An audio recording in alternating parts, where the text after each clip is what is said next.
نحمده ونصلي ونسلم على رسوله الكريم اما بعد بسم اللہ الرحمن الرحیم۔ شب قدر آیا ہی چاہتی ہے۔ اس حوالے سے آج دو چیزیں عرض کی جا رہی ہیں۔ ایک تو شب برات، شب برات کی فضیلت کیا ہے اور اس شب میں ہمیں کیا کرنا چاہیے۔ دیکھیے، اللہ تعالیٰ نے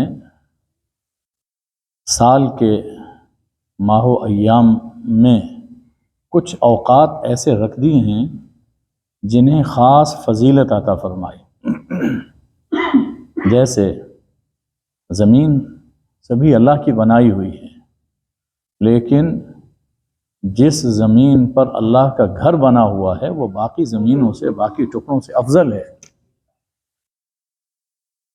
سبھی انسان اللہ نے پیدا فرمائے، لیکن انہی انسانوں میں اللہ جسے اپنی رسالت کے لیے چن لیتا ہے وہ باقی سب انسانوں سے افضل ہے۔ اسی طرح مہینے سب اللہ کے ہیں، لیکن اس میں اللہ نے ماہ رمضان کو چن لیا۔ اسی طرح کچھ راتیں ہیں جن میں ایک شب برات ہے، شب قدر ہے۔ کچھ عشرے ہیں جنہیں اللہ نے اپنی خاص رحمت اور برکت کے لیے چن لیا، اور اس انتخاب میں اصل میں ہم جیسے گناہگاروں کے لیے ایک سہولت ہے، اور انہیں اپنی اصلاح کرنے کا ایک مزید موقع عطا فرمایا جاتا ہے کہ اگر باقی دنوں میں نہیں کر سکے ہو تو چلو اس رات میں، اس دن کے اندر کچھ اعمال کر لو تاکہ میں تمہاری مغفرت فرما دوں۔ تو حضرت علی کرم اللہ وجہ سے روایت ہے کہ رسول اللہ صلی اللہ علیہ وآلہ وسلم نے فرمایا کہ جب 15ویں شعبان کی رات ہوتی ہے، شعبان کی 15ویں رات آتی ہے، تو فقوموا لیلہا وصوموا یومہا، تو 15ویں شعبان کی رات میں قیام کرو، عبادت کرو، شب بیداری کرو، جو جو عبادت تم سے ہو سکتی ہے وہ کرتے رہو، اور 15ویں شعبان کے دن روزہ رکھو، رات کو قیام اور دن کو صیام۔ وجہ یہ ہے کہ اس شب میں اللہ جل شانہ غروب شمس سے ہی، سورج ڈوبتے ہی آسمان دنیا پر نزول فرماتے ہیں کہ اللہ اس سے پاک ہے کہ وہ اس جگہ ہے اور اس جگہ ہے، اللہ اس سے پاک ہے، لیکن اللہ کی خاص رحمتیں، اس کی خاص عنایتیں انسانوں کے قریب آ جاتی ہیں، اس آسمان پر آ جاتی ہیں جو انسانوں کے بہت قریب ہے، اور اللہ کی بارگاہ رحمت سے ندا بلند ہوتی ہے، الا من مستغفر فاغفر لہ، ہے کوئی معافی چاہنے والا کہ میں اسے معاف کر دوں، ہے کوئی مغفرت کا خواہش مند کہ میں اسے اس کی مغفرت فرما دوں، الا مسترزق فارزقہ، اور ہے کوئی رزق کا طلبگار کہ میں اسے رزق عطا فرماؤں، الا مبتلا فاعافیہ، کوئی کسی تکلیف میں، مصیبت میں، بیماری میں گھرا ہوا ہے، مجھ سے مانگے تاکہ میں اسے شفا عطا کروں، اسے عافیت عطا فرماؤں، الا قضا الا قضا، ایک ایک انسانی حاجت کا اللہ جل شانہ کی بارگاہ سے نام لیا جاتا ہے اور لوگوں کو بلایا جاتا ہے کہ آؤ مجھ سے مانگو، میں دینے کے لیے تیار ہوں، یہاں تک کہ فجر طلوع ہو جاتی ہے، حتیٰ یطلع الفجر، پوری رات اللہ کی رحمتوں کا، بے پایاں رحمتوں کا نزول ہوتا رہتا ہے۔ سوچئے کہ اللہ تو دینا چاہتا ہے، ہماری کتنی کوتاہی ہوگی کہ اگر ہم غفلت میں وقت بسر کر دیں اور نہ لینا چاہیں۔ اللہ دے رہا ہے، رحمتیں برس رہی ہیں، اور ہم پوری رات غفلت میں بسر کر دیں، کوئی پروگرام دیکھنے میں، گپ شپ میں، کسی پارٹی کے اندر وقت ضائع کریں، تو یہ ہماری سراسر کوتاہی ہے، اور بہت بڑی کوتاہی ہے جس کی تلافی نہیں ہو سکتی، اس لیے کہ وہ رات، وہ وقت جب گزر جاتا ہے تو پھر وہ وقت نہیں آتا، پھر کوئی اور ہی وقت آتا ہے۔ تو اس رات کی، شب برات کی قدر کرنی چاہیے، اور جہاں تک ہو سکے عبادت میں یہ رات بسر کرنی چاہیے۔ دوسری بات یہاں یہ نوٹ کیجئے، یہ جو اللہ کی رحمت کی ندا آتی ہے، یہ ہر شب میں ہوتی ہے، ہر شب میں ہوتی ہے۔ صحیح مسلم کی روایت میں بالکل انہی الفاظ میں روایت آئی ہے حضور اکرم صلی اللہ علیہ وآلہ وسلم سے کہ ہر شب کے آخر میں اللہ کی رحمتیں بہت قریب آ جاتی ہیں، اور اللہ تعالیٰ پکارتا ہے کہ بخشش کروانے والوں آؤ میں بخشوں گا، رزق لینے والوں آؤ میں تمہیں رزق دوں، بیمار ہو تو آؤ میں تمہیں شفا دوں۔ ایک ایک چیز، تقریباً یہی الفاظ اس میں موجود ہیں۔ تو یہ ندائے رحمت ہر شب ہوتی ہے، لیکن آخری شب میں ہوتی ہے، اور آخری شب میں ہم لوگ گہری نیند سو رہے ہوتے ہیں، گہری نیند سو رہے ہوتے ہیں۔ ہر شب میں اللہ تعالیٰ یہ کرم فرماتا ہے، لیکن آخری شب کا وقت ایسا ہے کہ جس میں ہم لوگ بہت گہری نیند، اور جس دور میں ہم جی رہے ہیں اس میں تو آخری شب ہی میں نیند آتی ہے، اس لیے کہ عام طور پر ہم لوگوں کی روٹین ہو گئی کہ 12-1 بجے سے پہلے سوتے ہی نہیں، اور پھر اس کے بعد جب سوتے ہیں تو اللہ ہمت دے تو انسان فجر کی نماز کے لیے اٹھتا ہے، وگرنہ فجر کی نماز بھی گول ہو جاتی ہے، اور یہی وقت ہوتا ہے رب سے مانگنے کا، بڑا قیمتی وقت ہے۔ آپ ذرا سوچئے کہ اگر کسی دنیا کے بادشاہ کو، یا فرض کر لیں کہ اس وقت دنیا میں بڑا بادشاہ جو بائیڈن ہے، فرض کر لیجئے، حالانکہ اللہ کے سامنے ان لوگوں کی کیا حیثیت ہے، کچھ بھی نہیں، آج ہیں کل نہیں ہوں گے، تو کوئی بڑا بادشاہ دنیا کا وہ کہے آخر شب میں ملاقات ہوگی، جو مانگو گے دوں گا، تمہارے مسائل میں حل کروں گا، اس وقت کے لیے انسان کئی راتوں کی نیند قربان کر دے گا، کئی راتوں کی نیند۔ لیکن اللہ جل شانہ پکارتا ہے اور انسان غافل ہوتا ہے، پھر پچھتاتا ہے۔ اب آخری شب میں یہ روزانہ ہوتا ہے، یہ جو شب برات ہے یا شب قدر ہے، ان کے اندر اللہ کی یہ رحمتیں اول شب سے برسنا شروع ہو جاتی ہیں، عام راتوں میں اور ان راتوں میں یہ فرق ہے کہ اے میرے بندو، اگر تم نے میری پکار کی قدر نہیں کی تو چلو جو تمہارے جاگنے کا وقت ہے میں اس وقت میں بھی تمہیں عطا کرتا ہوں۔ اب یہ ایک ہی رات آئے گی، شب برات آئے گی، یہ شب قدر آئے گی، اور یہ رحمتیں کب سے نازل ہونا شروع ہوتی ہیں؟ سورج غروب ہوتے ہی اللہ کی بارگاہ یہ کھل جاتی ہے اور اس سے پکار شروع ہو جاتی ہے۔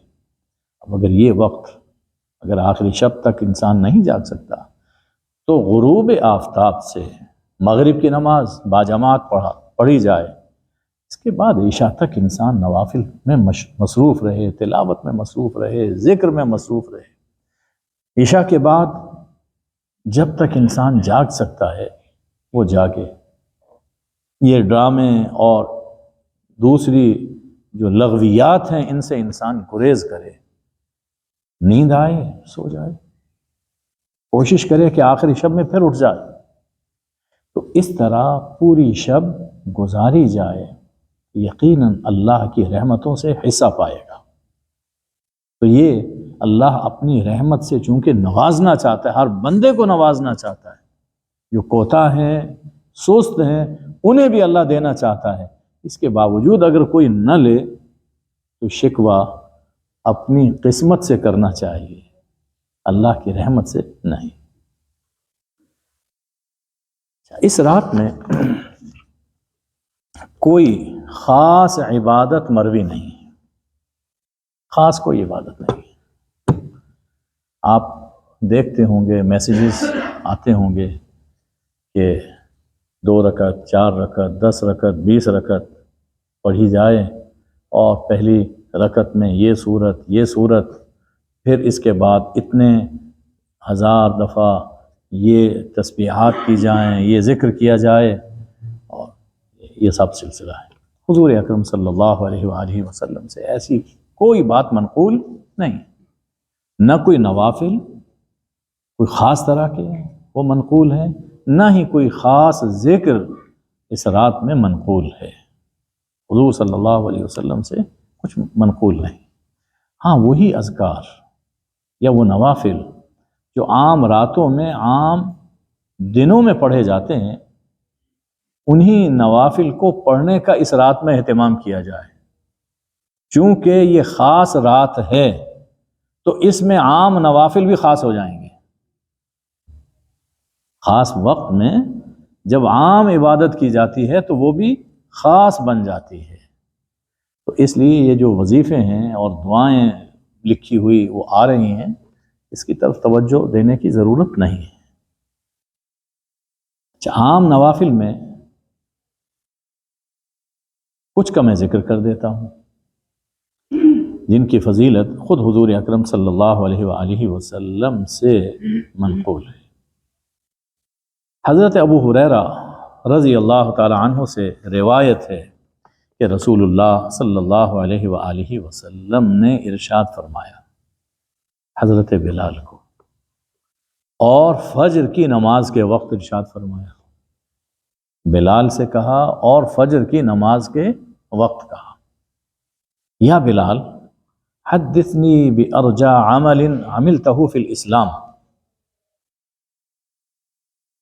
مجھے اپنا وہ عمل بتاؤ جو تم نے اسلام میں کیا، اسلام قبول کرنے کے بعد کوئی عمل کیا، اور جس عمل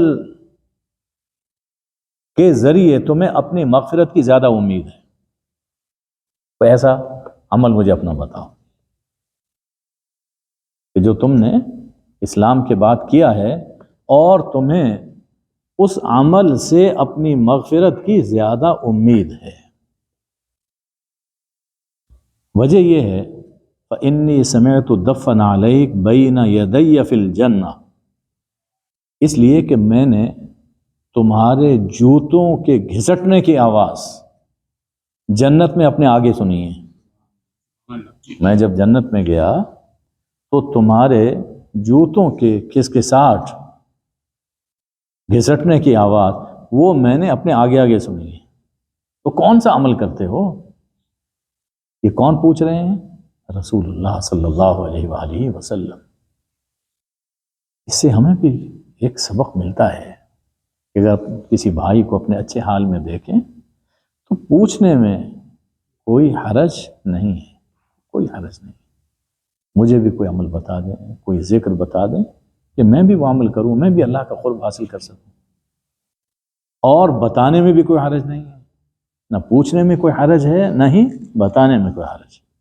اچھا، یہ روایت تو یہاں پہ ہے، یہ روایت ہے بخاری اور مسلم میں، متفق علیہ روایت ہے۔ دوسری روایت جو اسی واقعے میں ترمذی میں مذکور ہے، اس میں یہ ہے کہ، اور وہ روایت ہے حضرت بریدہ رضی اللہ تعالیٰ عنہ سے، صبح ہوئی تو رسول اللہ صلی اللہ علیہ وآلہ وسلم نے حضرت بلال کو بلایا، فرمایا بما سبقتنی الی الجنہ،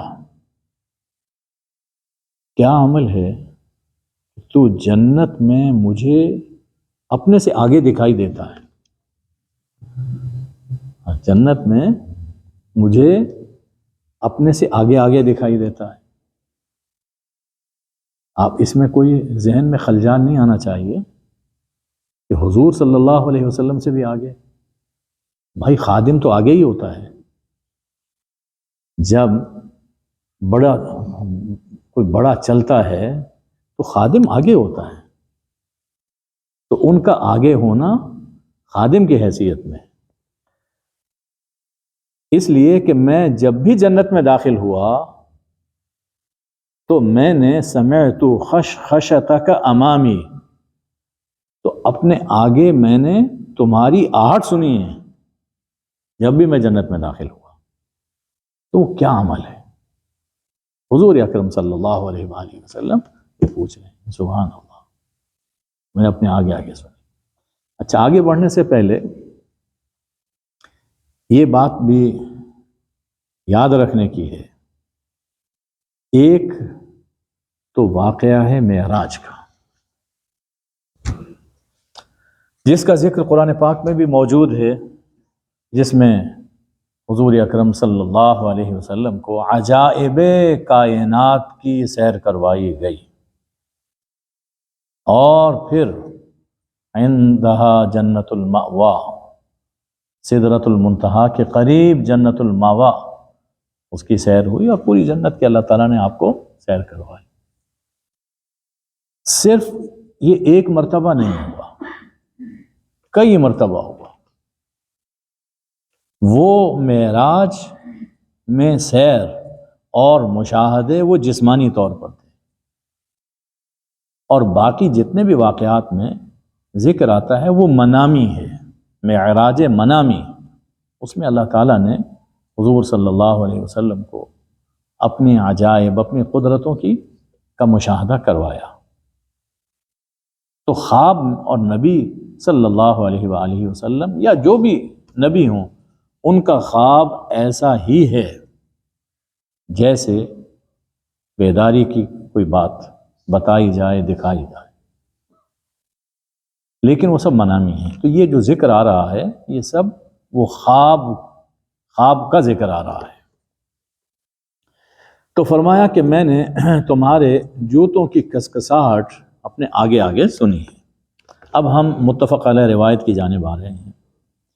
تو اس پر حضرت بلال نے کہا ما عملت عملا ارجع عندي انی لم اتطہر طہورا فی ساعت من لیل ولا نہار الا صلیت بذلک الطہور ما کتب لی ان اصلی. یا رسول اللہ، مجھے جس اپنے عمل سے اپنی مغفرت کی امید ہے، اپنے جس عمل سے مجھے مغفرت کی امید ہے، وہ یہ ہے کہ رات اور دن میں نے جب بھی وضو کیا، رات اور دن میں جب بھی وضو کرنے کی نوبت آئی، میں نے جب بھی وضو کیا تو اس وضو سے میں نے نماز پڑھی جو اللہ نے میری قسمت میں لکھی. جو اللہ کی توفیق ہوئی میں نے وہ نماز پڑھی ہے، جسے ہم تحیۃ الوضو کہتے ہیں. 2 رکعت 4 رکعت جو بھی جتنا انسان پڑھ سکتا ہے. تو یا رسول اللہ، بس یہ جو عمل ہے مجھے امید ہے کہ اللہ تعالیٰ میری اس سے مغفرت فرمائے گا. باقی فرائض اور سنن وہ تو سبھی لوگ پڑھتے ہیں، میں یہ ایک عمل کرتا ہوں اور مجھے امید ہے کہ اللہ میری مغفرت فرمائے گا. رات اور دن میں جب بھی مجھے وضو کی ضرورت پیش آئی تو میں نے جتنی توفیق ملی میں نے نماز پڑھی. یہ متفق علیہ روایت. اب ہم چلتے ہیں ترمذی کی روایت میں. اس میں عرض کرتے ہیں کہ یا رسول اللہ، جب بھی میں نے اذان دی تو میں نے 2 رکعتیں پڑھی. اذان کے بعد میں نے 2 رکعتیں پڑھی. جو ہمارے یہاں کے مؤذنین ہیں انہیں بھی اس کی پیروی کرنی چاہیے، اس لیے کہ یہ جو منصب ہے اذان کا، مؤذنی کا، یہ حضرت بلال کی یادگار ہے. فرماتے ہیں کہ جب بھی اذان دی تو میں نے 2 رکعتیں پڑھی. وما اصابنی حدث قط الا توضأت عنده، اور جب بھی مجھے وضو کی ضرورت محسوس ہوئی تو میں نے وضو کر لیا. جب بھی وضو ساقط ہوا تو میں نے بس وضو کر لیا، یعنی میں بے وضو نہیں رہتا، باوضو رہتا ہوں۔ اور وَرَأَيْتُ أَنَّ لِلَّهِ عَلَيَّ رَكَعَتَيْن، اور میں نے اپنے لیے ایک لازم کر لیا کہ جب بھی وضو کروں گا تو 2 رکعتیں پڑھوں گا۔ 2 چیزیں، جب بھی وضو ساقط ہوا تو میں نے وضو کر لیا، باوضو رہتا ہوں، اور جب بھی وضو کیا تو 2 رکعت تحیۃ الوضو وہ میں نے پڑھ لی۔ حضور صلی اللہ علیہ وسلم فرماتے ہیں بہما، ہاں بس یہ جو 2 رکعتیں ہیں اسی سے تمہیں یہ شرف حاصل ہوا، یہ مقام حاصل ہوا کہ تمہارے چلنے کی، تمہارے جوتوں کی کسکساہٹ جنت میں اپنے آگے میں نے سنی۔ تو بڑا بڑا مبارک عمل ہے۔ آگے بڑھنے سے پہلے ایک اور بات کی طرف توجہ دلا رہا ہوں۔ ابھی پچھلے ہی دنوں پاکستان کے ایک بڑے عالم ہیں، کوئی شک نہیں، بڑے عالم ہیں، پروفیسر ہیں، ڈاکٹر ہیں، ہر لحاظ سے اللہ تعالیٰ نے انہیں ایک مقام عطا فرمایا۔ انہوں نے اپنی پوسٹ میں ایک یہ بات لکھ دی کہ وضو تو ہوتا ہے نماز کے لیے، یہ جو ہم لوگوں نے شروع کیا ہوا ہے کہ جب بھی یعنی ہر وقت باوضو رہنا ہے، وضو ساقط ہوا تو پھر وضو کر لیا، یہ بھیجا ہے، پانی کا اسراف ہے، اس طرح کی کچھ باتیں انہوں نے لکھ دی۔ لیکن یہ روایت سن لیجیے، یہ روایت سن لیجیے کہ حضرت بلال کا یہ عمل ہے کہ جو ہی وضو ساقط ہوا فرماتے ہیں کہ میں وضو کر لیتا ہوں، 2 رکعتیں پڑھ لیتا ہوں۔ اس کا مطلب یہ ہے کہ یہ تو حضرت بلال ہیں جو باوضو رہتے ہیں۔ اسی سے صالحین، سلف صالحین، انہوں نے اپنا طریقہ یہ رکھا ہے کہ باوضو رہتے ہیں، اور باوضو رہنے سے کئی چیزوں سے انسان بچا رہتا ہے۔ وضو ایک انسان کے لیے شیلٹر بھی ہے، روحانی شیلٹر ہے، روحانی پناہ گاہ ہے۔ اس کی وجہ سے انسان کئی چیزوں سے بچا رہتا ہے۔ تو اس لیے کوشش کرنی چاہیے کہ انسان باوضو رہے، اور اگر یہ مشکل ہے اس کے لیے تو کم از کم اتنا تو ہو کہ جب بھی وضو کرے تو 2 رکعت تحیۃ الوضو پڑھ لیا کرے۔ خاص طور پر یہ جو رات آنے والی ہے، جو دن آنے والے ہیں، اور رمضان آنے والا ہے، تو اس میں اس کا خاص طور پر ہمیں اہتمام کرنا چاہیے۔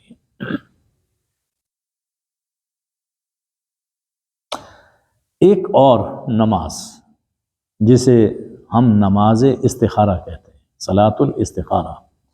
استخارہ کا معنی ہوتا ہے اللہ سے خیر مانگنا، اللہ سے خیر چاہنا۔ انسان کوئی کام کرنا چاہتا ہے، کاروبار شروع کرنا چاہتا ہے، کوئی گھر بنانا چاہتا ہے، شادی کرنا چاہتا ہے، اس طرح کا کوئی اہم کام ہے انسان کرنا چاہتا ہے، تو اس کے لیے حضور اکرم صلی اللہ علیہ وسلم نے فرمایا کہ استخارہ کر لیا کرو، یعنی اللہ سے خیر مانگ لیا کرو، اور اس کا طریقہ تعلیم فرمایا اور دعا بھی تعلیم فرمائی۔ اچھا، ایک اور بات بھی یاد رکھنے کی ہے کہ استخارہ انسان کو خود کرنا چاہیے، انسان کو استخارہ خود کرنا چاہیے۔ یہ استخارے کو بھی ہمارے ہاں ایک کاروبار بنا لیا گیا۔ کئی چینلز تو ایسے ظالم ہیں، ادھر کال ہو رہی ہے اور اگلے ہی منٹ میں جواب آئے گا، یہ کر لو، یہ نہ کر لو۔ کیا ہے؟ استخارہ کیا۔ یہ مذاق ہے، اس عمل کے ساتھ یہ مذاق ہے۔ تو استخارہ ایسے نہیں ہوتا، اور استخارے سے پہلے استشارہ ہوتا ہے۔ استخارے سے پہلے استشارہ ہوتا ہے۔ استشارے کا معنی مشورہ کسی سے کر لینا، جسے سمجھتا ہے کہ میرا خیر خواہ ہے اس سے مشورہ کر لے، اور پھر اللہ سے خیر مانگ لے تو بس وہ عمل اس کے لیے بہتر ہو جائے گا، اللہ اس میں خیر پیدا فرما دے گا۔ اب روایت سنیے، حضرت جابر رضی اللہ تعالی عنہ روایت فرماتے ہیں کہ رسول اللہ صلی اللہ علیہ وآلہ وسلم ہمیں امور میں یعنی ہم اپنے کاموں میں ہمیں استخارہ کی یوں تعلیم فرمایا کرتے تھے، استخارہ یوں سکھایا کرتے تھے جیسے قرآن مجید کی کوئی سورت ہمیں سکھاتے ہیں۔ یہ بہت اہم عمل ہے، جیسے آپ قرآن مجید کی کسی سورت کی ہمیں تعلیم دیتے تھے تو اسی طرح رسول اللہ صلی اللہ علیہ وآلہ وسلم ہمیں استخارے کی تعلیم فرمایا کرتے تھے۔ یہ بات سمجھائی انہوں نے کہ حضور صلی اللہ علیہ وآلہ وسلم یہ نہیں چاہتے تھے کہ میرا کوئی امتی بے سہارا رہے، یہ نہیں چاہتے تھے، وہ ادھر ادھر پریشان نہ ہو، 2 رکعت پڑھے اور اللہ سے یہ دعا کرے، اللہ کا سہارا سب سے بڑا سہارا، اللہ اس کی دستگیری فرمائے، بہت مبارک عمل ہے یہ۔ تو فرمایا حضرت جابر نے کہ آپ نے فرمایا، یعنی رسول اللہ صلی اللہ علیہ وسلم نے فرمایا، اذا ہم احدکم بالامر فلیرکع رکعتین من غیر الفریضہ، جب کوئی اہم کام تمہارے سامنے ہو، تم کوئی اہم کام کرنا چاہو تو 2 رکعت نفل پڑھ لو، 2 رکعت نفل پڑھ لو، نفل کے بعد سلام کے بعد اللہ سے یہ دعا کرو، اللہم انی استخیرک بعلمک، اے اللہ میں تیرے علم کے وسیلے سے تجھ سے خیر مانگتا ہوں، تیرے علم کے وسیلے سے تجھ سے خیر مانگتا ہوں، تو جانتا ہے کہ اس میں خیر ہے یا نہیں ہے، تو اس تیرے علم کامل، علم محیط کے وسیلے سے میں تجھ سے خیر مانگتا ہوں، وَأَسْتَقْدِرُكَ بِقُدْرَتِكَ، اور تیری قدرت کے وسیلے سے میں اپنے لیے طاقت چاہتا ہوں کہ میں یہ کام جو میرے دل میں ہے وہ میں کام کر سکوں۔ یہ بالکل وہی بات ہے جو ہمیں سکھائی گئی، لا حول ولا قوت الا باللہ، کہ گناہوں سے بچنا اور نیکی کر سکنا اللہ کی توفیق سے ہی ممکن ہے۔ اللہ ہمیں طاقت نہ دے ہم کچھ نہیں کر سکتے۔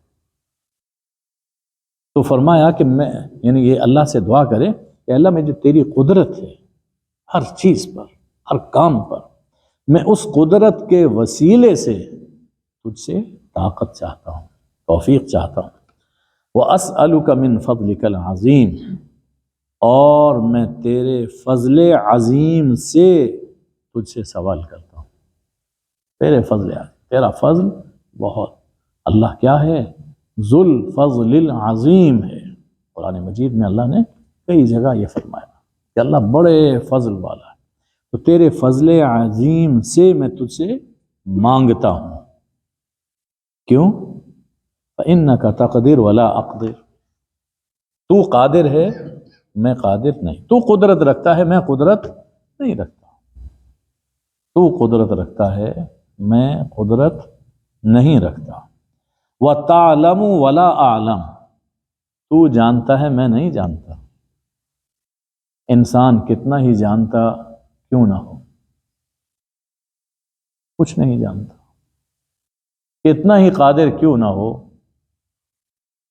کچھ نہیں کر سکتا، جو کچھ ہوتا ہے اس کی توفیق سے ہوتا ہے، انسان کے بس میں کچھ نہیں ہوتا۔ ہاں یہ ہمیں سکھایا گیا کہ جو تمہارے بس میں ہے اتنا تم کر گزرو، بھروسہ مجھ پہ رکھو، میں تمہارے کام کو پورا کر دوں گا۔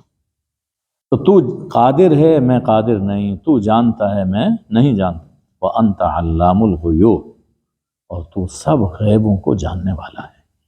یعنی اب یہ وہ مقام ہے کہ جس میں انسان اللہ کے سامنے اپنے سارے ہتھیار ڈال دیتا ہے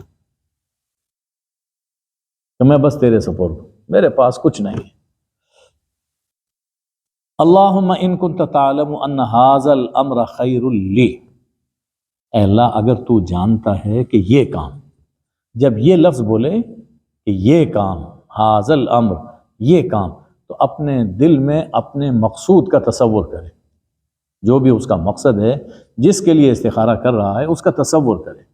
اگر تو جانتا ہے کہ یہ کام میرے لیے بہتر ہے، اور کس کس چیز میں بہتر ہے؟ فی دینی، میرے دین میں میرے لیے بہتر ہے۔ یعنی سب سے پہلی چیز کہ کوئی بھی کام ہو اس سے ہمارے دین پر ضرب نہ لگے، دین کو نقصان نہ ہو۔ ومعاشی، اور میری دنیا کے لیے بھی اس میں خیر ہے۔ اگر تو جانتا ہے کہ میرے دین، میرے دنیا، میرے معاش کے لیے اس میں خیر ہے۔ وعاقبت امری، اور انجام میں، نتیجے میں یہ کام میرے لیے خیر ہے۔ ایک چیز بسا اوقات یہ ہوتی ہے کہ وقتی طور تو اس میں خیر ہے، لیکن انجام کیا ہوگا انسان کو پتہ نہیں، اللہ کو معلوم ہے۔ تو جانتا ہے اگر کہ یہ کام میرے لیے انجام کار بہتر ہے۔ اور دوسری روایت میں لفظ یہ ہیں کہ فی عاجل امری و آجلی ہی، تو جانتا ہے، اگر تو جانتا ہے یہ کام میری دنیا کے لیے، میری آخرت کے لیے بہتر ہے، تو فقدرہ لی و یسرہ لی، تو یہ کام میرا مقدر کر دے، یہ کام میرا مقدر کر دے، جو مانگ رہا ہوں اسے میرا مقدر بنا دے۔ اب مقدر انسان کو کئی ذریعوں سے حاصل ہو سکتا ہے، تو تعلیم فرمایا کہ وَيَسِّرْهُ لِي، اسے میرے لیے آسان بھی کر دے۔ اب ایک چیز مقدر میں تو ہے، لیکن دھکے کھا کر ملے گی، تکلیف سے ملے گی، مل تو جائے گی لیکن کئی دھکوں کے بعد ملے گی۔ تو فرمایا کہ یوں نہیں، اللہ سے مانگو کہ یہ کام میرے لیے اس میں خیر ہے، تو اسے میرے لیے مقدر بنا دے، میرا مقدر بنا دے، اور اسے میرے لیے آسان فرما دے۔ ثم بارک لی فی، پھر اس کام میں مجھے برکت عطا فرما دے، یہ کام میرے لیے مبارک فرما دے۔ یعنی شر کا جتنا پہلو ہے اسے آپ نے خارج فرما دیا۔ اچھا، وَإِن كُنْتَ تَعْلَمْ أَنَّ هَذَا الْأَمْرَ شَرٌّ لِّي، اور اگر تو جانتا ہے کہ یہ کام میرے لیے برا ہے، یہ کام میرے لیے برا ہے، کس کام میں، کس چیز، کس اعتبار سے برا ہے؟ میرے دین کے لیے برا ہے۔ وَمَعَاشِي، میرے معاش کے لیے برا ہے، میری دنیا کے لیے برا ہے۔ وعاقبت امری، اور انجام کار کے لیے برا ہے۔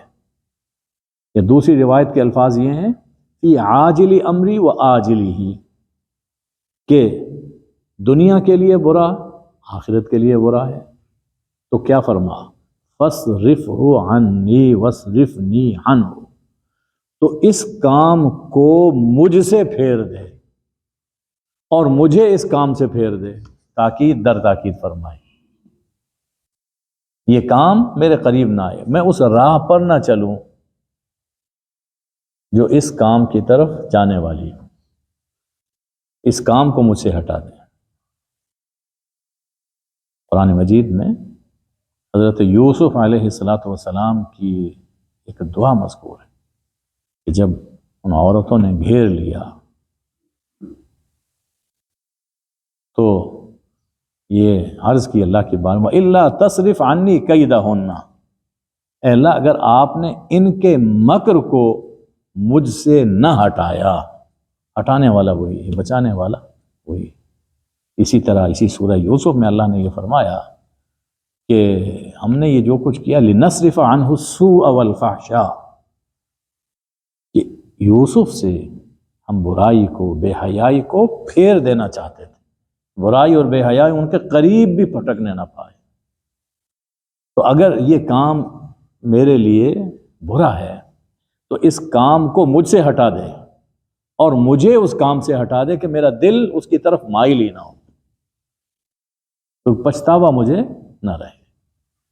وَاقْدُرْ لِيَ الْخَيْرَ حَيْثُ كَانَ، اور میرے لیے خیر مقدر فرما دے جہاں بھی ہو۔